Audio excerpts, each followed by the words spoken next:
இதுக்கு மேலே பெருசாகாது. மார்னிங் இல்லை ஈவினிங் தான் பண்ணணும் நீங்கள், சரிங்களா? நல்லா க்ரோத் கிடைக்கும் உங்களுக்கு. கடையில் வாங்குற மாதிரி தக்காளியோட சைஸ் இருக்கும் ஓரளவுக்கு. டிப்ஸ் தான் பார்க்க போகிறோம் நாம. இதெல்லாம் வந்து நான் ஹேண்ட் பாலினேஷன் பண்ணதான். இது ஆள் பெருங்காயம், அது வந்து காஸ்ட்லி.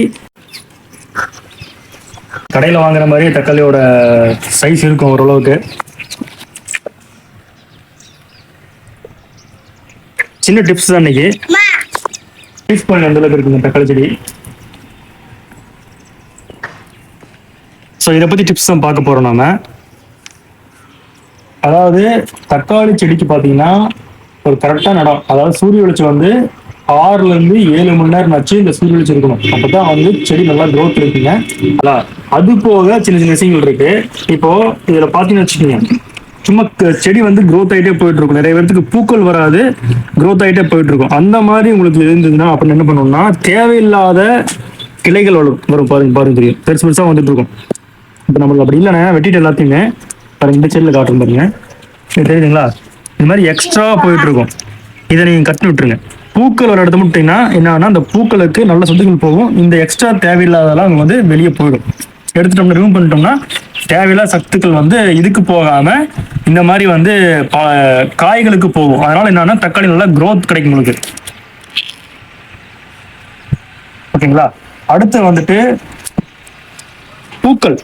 இப்போ வந்து உங்களுக்கு வந்து பூக்கள் வருது, கொட்டுது அப்படின்னா நீங்க வந்து என்ன பண்ணணும்னா பாருங்க, இதெல்லாம் வந்து நான் ஹேண்ட் பாலினேஷன் பண்ணதான். இது வந்து ஆப்பிள் தக்காளி. இது வரவே இல்லை, பூக்கள் வந்து கொட்டிட்டு இருந்துச்சு. ஹேண்ட் பாலினேஷன் பண்ணங்காட்டி தான் பார்த்தீங்கன்னா வந்திருக்கு, தெரியுதுங்களா? ஸோ இந்த மாதிரி பூக்கள் வர டைம்ல நீங்க என்ன பண்ணுங்கன்னா,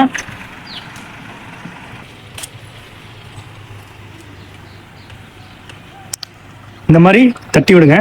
ஹேண்ட் பாலினேஷன் பண்ணீங்கன்னா ஆட்டோமேட்டிக்காக வந்துட்டு மார்னிங் இல்லை ஈவினிங் தான் பண்ணணும் நீங்கள், சரிங்களா? பண்ணிவிடுங்க. பண்ணாவே உங்களுக்கு வந்து கன்ஃபார்மாக வந்து பிஞ்சு பிடிச்சி காய் வந்துடும். அடுத்து வந்துட்டு 15 நாள் கொண்டு பார்த்தீங்கன்னா வந்துட்டு நீங்கள் வெர்மி கம்போஸ்ட் கொடுங்க.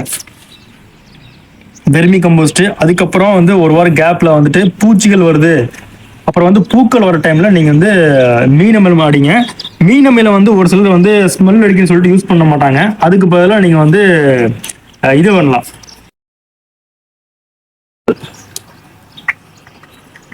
வாழை. அப்படி இல்லைன்னா பெருங்காய கரைசல், இதெல்லாம் வந்து அடிச்சிங்கன்னா உங்களுக்கு வந்து பூச்சிகள் வந்து வராதுங்க. ஸோ வந்து அந்த மாதிரி யூஸ் பண்ணி பாருங்க, நல்ல ரிசல்ட் கிடைக்கும். இன்னொன்று கூட பண்ணலாம். என்ன பண்ணலாம்னா பால் பெருங்காயம், அது வந்து காஸ்ட்லி.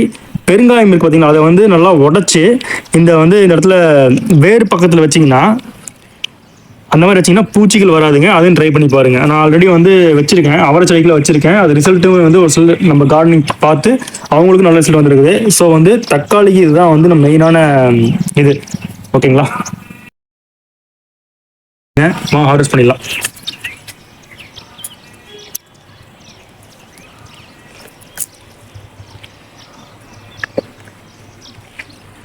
எடுத்துடலாமா? இது கொஞ்சம் நல்லா வந்துருக்கு, இதுக்கு மேலே பெருசாகாது. ஓகே, இதெல்லாம் சின்னதாக இருக்கு. சரி, எடுத்துடலாம். இதெல்லாம் பழுத்துரும். இது ஆக்சுவலாக பார்த்தீங்கன்னா ஒரு 4-5 ஹார்வெஸ்ட்டில் எடுத்துட்டேன். அதனால தான் செடி கொஞ்சம் இதாக இருக்கு.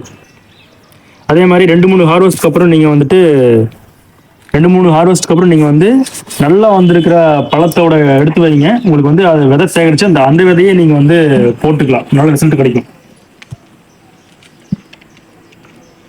Okay friends, thanks.